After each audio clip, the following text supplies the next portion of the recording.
Owned provides everything you need to build your streaming brand, from individual stream assets and overlays to full revamp packages covering not just your stream, but your YouTube channel and social media as well, custom avatars, and more. They can even set you up with a full website for your brand with matching graphics, web hosting, setup, a free subdomain, and regular backups.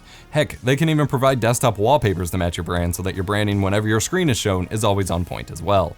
Check out Owned over at eposvox.gg/OWN3D or the link in the video description, and check out their Halloween sale to save any more. I don't really talk about smartphones much here on the channel, and a lot of that is due to the fact that I'm usually using an older one. This is a Pixel 2 XL, and this is the best phone that I personally own at all. And I've always kind of been behind the times on phones, and I don't really typically care too much about them. I specifically upgraded to this one because I was on the Moto X4, and I was literally getting constant complaints about my Instagram stories and my Twitter pictures on how bad they were. And I realized the value of investing in something that had a higher quality camera as a content creator, of course.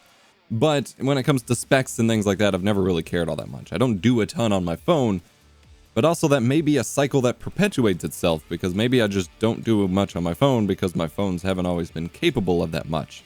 Because once I got the ASUS ROG Phone II in for review, I've played a metric crap ton of mobile games for the entirety of this year that I've had this phone, and that's pretty crazy.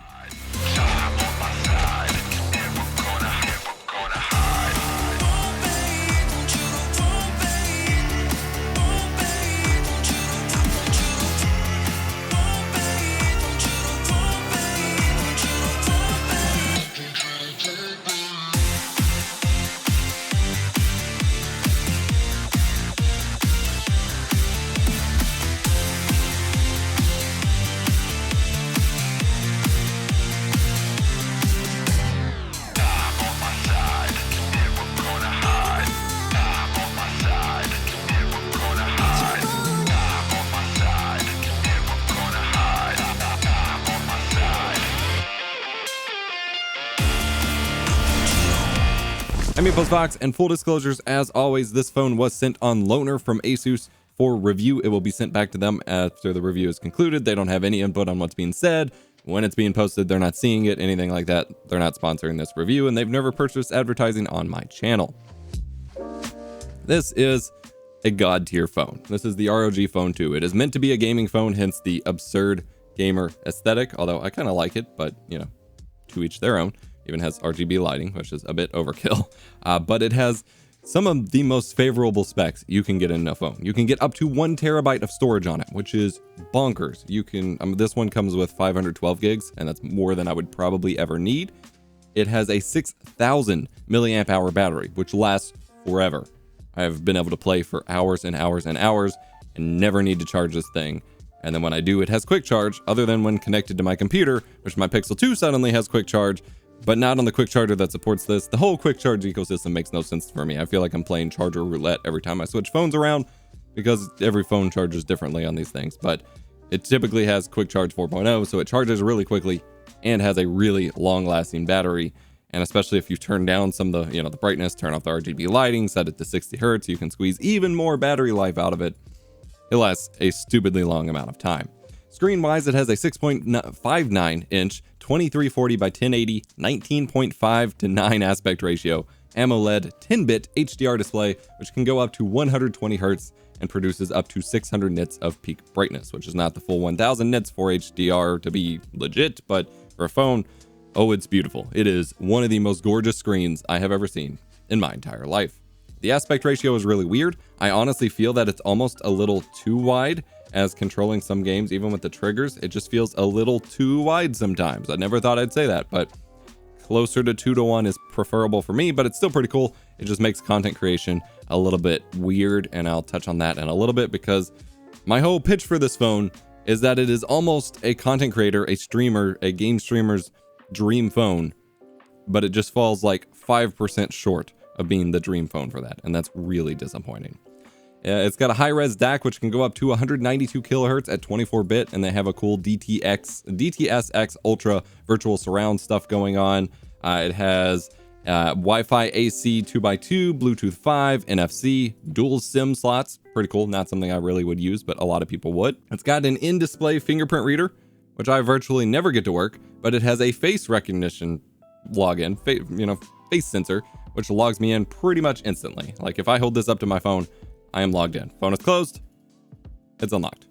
It is that fast. I am super impressed by this. I've never really been impressed with Face ID stuff, but this is the most convenient way to open my phone I could ever imagine. Like even more so. I'm already pretty happy with the fingerprint reader on the back of my Pixel 2 XL, immediately most of the time unlocking it.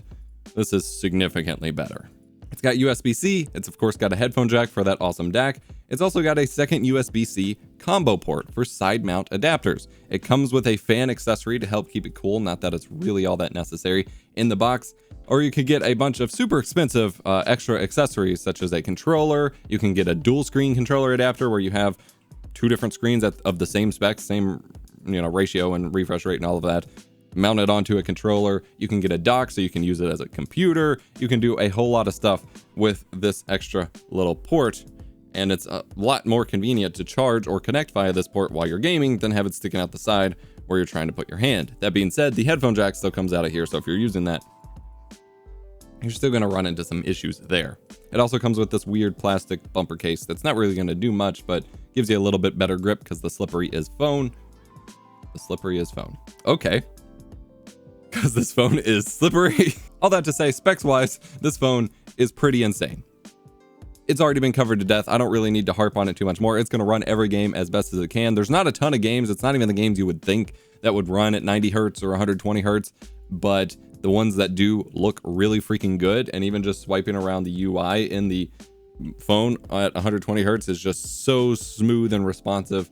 I've always said it, but my favorite way of using high refresh rate displays is just the smoothness of the operating system UI, be it on a phone or a computer. That being said, it's almost completely unnecessary because again, a lot of the games that you're going to be playing aren't going to use it. I in fact had to look up a list, of which I was surprised to see how many games were on it that use up to 120 hertz or up to 90 hertz, but it's not really the games I think of, like Call of Duty or PUBG or anything like that. Those are all locked to 60 FPS pretty much. It's weird games like Mortal Kombat. Mortal Kombat doesn't even run higher than 60 FPS on the PC or console because fighting games run at 60 FPS so that they can stay frame time accurate. Obviously, it's not that serious of a fighting game on mobile, but weird stuff like that and a bunch of weird sports games and things like that. But I did try some of them out. Looks pretty cool. While you're I can't really show it while you're screen recording because it only records up to 60 FPS and the refresh rate actually gets knocked down to 90 hertz while you're using the screen recorder, which is a little weird. It's probably just how it works with the built-in encoder for it or something. I'm not really sure because you'd think they'd want a multiple of 60 to keep the frame timing even. I'm not really sure. Then of course there's the camera, which I found to be completely unimpressive. It has a pretty high-end Sony sensor. 48 megapixels are the main camera, and then it has an ultra-wide camera at 13 megapixels, and then the front camera is 24 megapixels.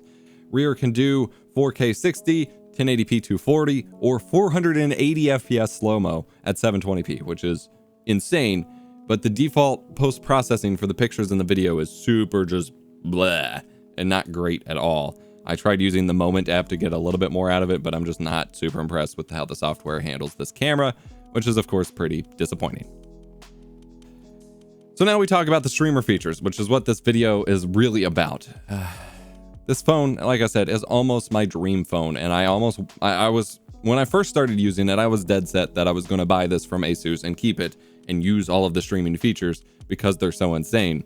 But the more and more I dug into it, the more and more it just seems like all of these features were forgotten about. So it has this really cool software, Armory Crate, which you typically turn off in BIOS of ASUS motherboards, but it's called Armory Crate, and gives you this whole little manager for your games where you can set up different keybinds and macros because it has these really cool air triggers, which I can't play PUBG or Call of Duty without air triggers. And that's one of the reasons I wanted to keep this phone is I can't play those games on my normal Pixel 2 without those triggers. I can't. This makes it a world of difference for playing. I have a whole video about that with the Red Magic Mars if you want to go check that out, but same applies here. You have two little triggers, which in a lot of games automatically maps the shooting, and otherwise you can drag where it translates that touch control on screen, and you can ADS and shoot right here, and it's like you're playing on a controller. Trying to shoot and aim while tapping on the screen, I can't do it.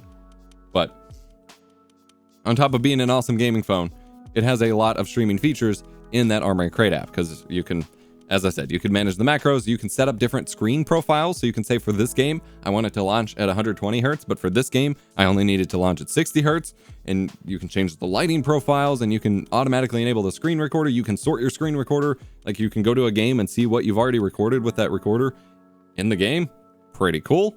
And then it even has the little Genie console where you can see the temperatures of your processor and graphics card. You can see how much RAM you're using. You can optimize your processes. Has all this really cool stuff, and it has an overlay. You can swipe from the left and give yourself an overlay on screen to then enable screen recording, or pop up a little permanent little indicator for your frame rate, for your temperature, and things like that, and always monitor your performance. Really cool. They have a built-in screen recorder with this, which most phones don't come with, at least Android phones. They don't come with built-in screen recorders.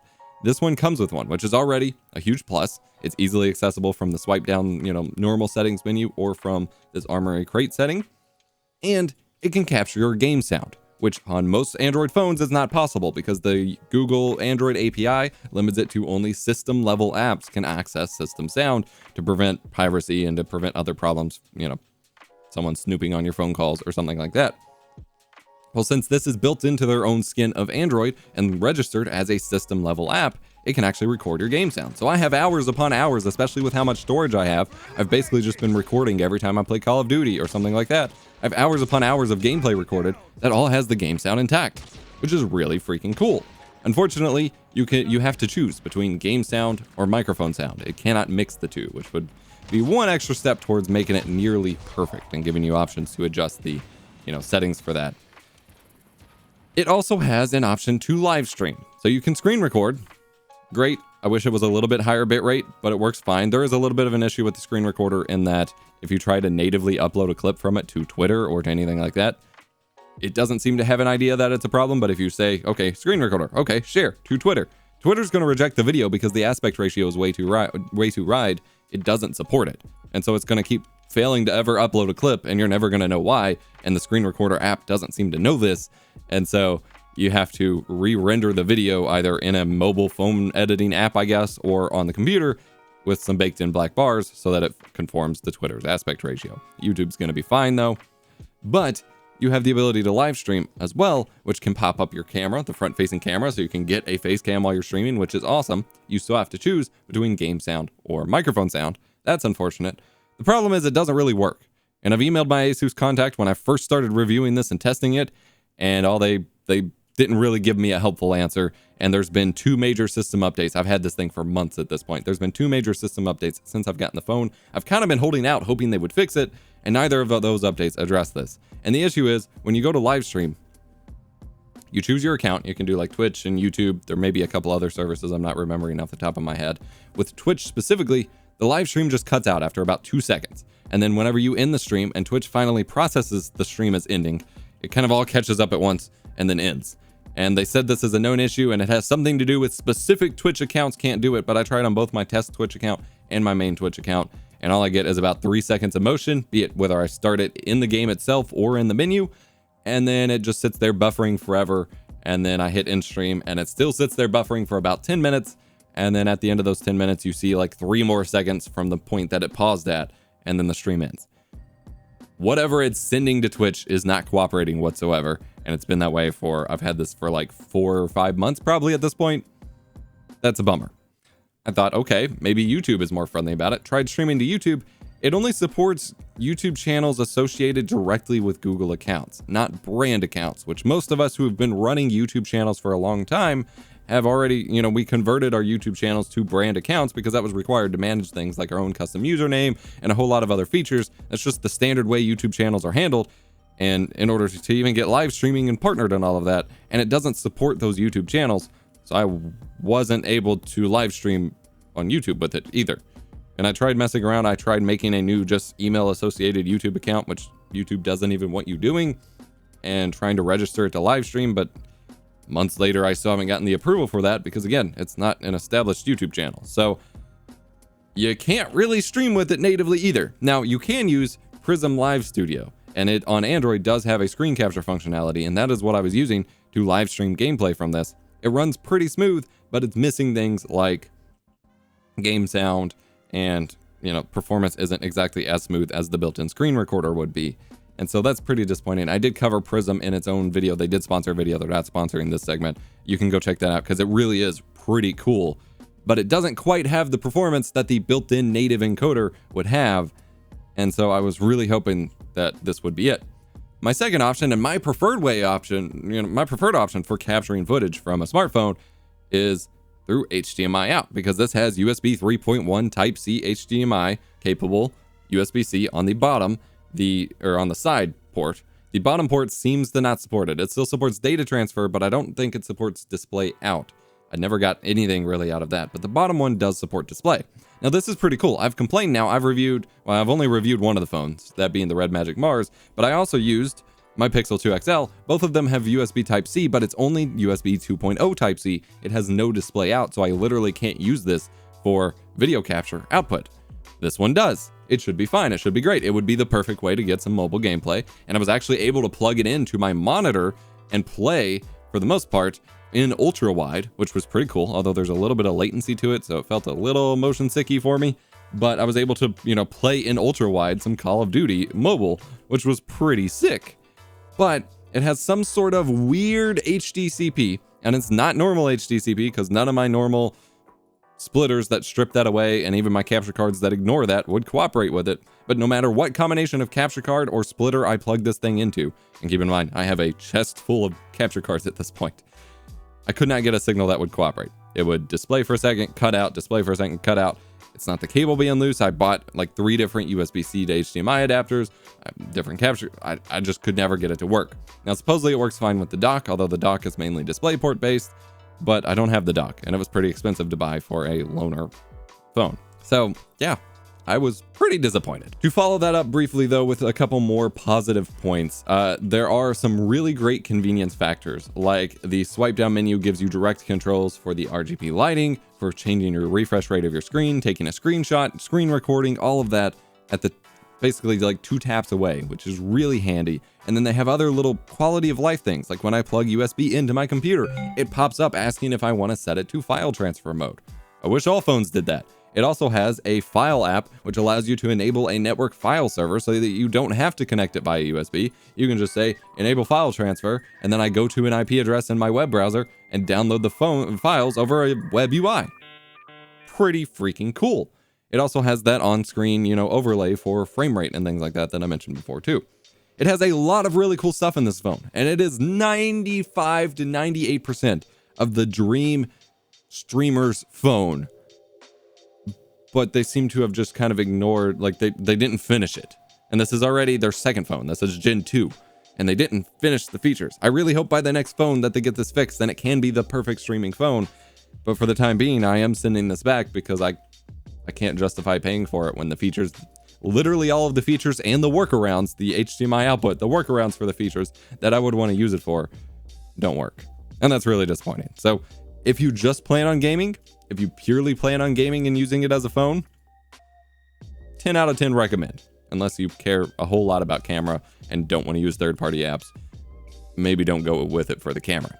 But if you're wanting it for the streaming and content creation purposes, while the screen recorder is really handy just for getting raw gameplay, I can't recommend it at this time. Unfortunately, I don't really have much of a better alternative because the Razer Phone 2 was really cheap. It was only like $300 over the holiday sales. I almost bought one, but it doesn't have air triggers, which makes it not a gaming phone for me, ironically enough. I don't know. I'm kind of frustrated with the phone market as a result of this review because this was almost perfect and it does so many things that other phones don't do. But we'll just have to keep waiting and see what other phone companies can come up with because this ain't it for me yet. Thank you for watching. Affiliate product links will be in the description below as always. Hit the like button if you enjoyed. Subscribe for more tech education. I'm EposVox. I'll see you next time.